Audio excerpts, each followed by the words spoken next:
Hi, Alan Stratton here from CostMatters.com. Recently, in a professional forum, a member of the forum blasted standard costs as being bad for business cost management. Now, I think he was confusing a tool with how some have used the tool.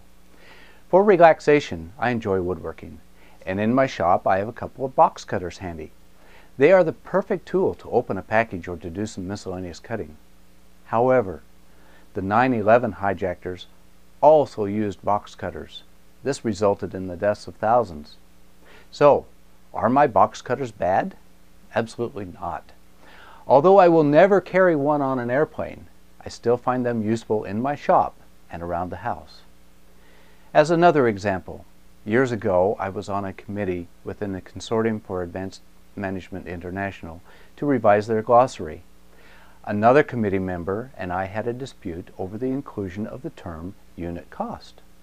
Now, to me, a unit cost is simply a total cost divided by the number of units. While we agreed that this was indeed a definition of unit cost, he refused to have unit cost included in the glossary. Why?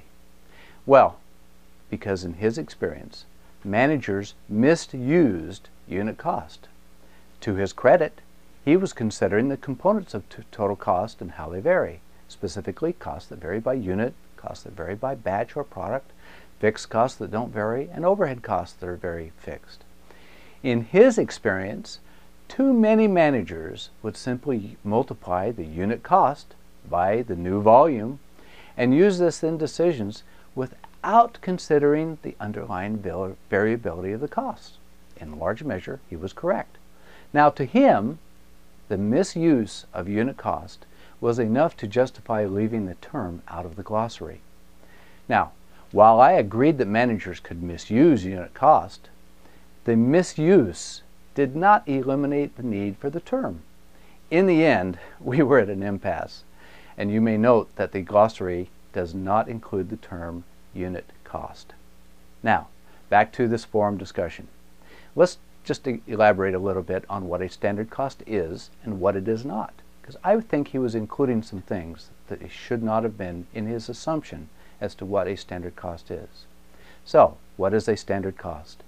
May I suggest that a standard cost is simply an agreed upon cost that is derived by some specific methodology or formula. It is actually useful because it is a simplification that stands in for actual cost. A standard cost may be based upon activity-based costing principles, lean principles, broad brush allocations that I don't like, or other methodology.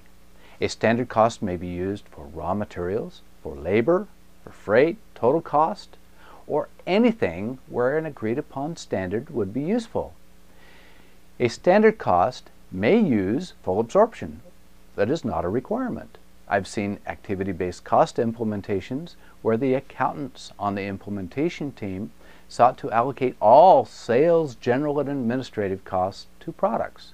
Now, this goes way beyond traditional full absorption of costing, and personally, I do not recommend this approach. I find it disruptive and wrong. Rather, I'd like to see the standard reflect good capacity management principles. But that is another subject and a subject for another blog. Now, what interval would they be revised on? Some assume annually, but a standard cost may be revised on any interval, not necessarily annually. I have worked for or with companies that revise standard costs semi-annually or quarterly or even monthly. What is a standard cost system? Now, a standard cost system is simply a costing system that uses standard costs for the valuation of inventory, transaction processing, or other management purposes. Where would these be used? It may be used anywhere that a standard would facilitate the process. A standard cost is simply a simplification that should help us manage the business. However, this is the downside. When managers misuse a standard cost or a standard cost system, they are creating a problem for the business. Now, a standard cost system does not require one rate for overhead. This is one of his assumptions, but it is not a requirement for a standard cost system. I have worked for companies that have used multiple overhead rates. Now, admittedly, in the past, these rates were still broad brush allocations that I think had some problems. However, they were an attempt to segregate costs according to cause. They're a step in the right direction, but not sufficient. Tools, principles, and methodologies can be used wisely or they can be misused. Just because someone abuses a tool does not mean the tool is worthless. So, in the case of my box cutters, I keep my box cutters handy, and I use unit costs and standard costs in their appropriate context.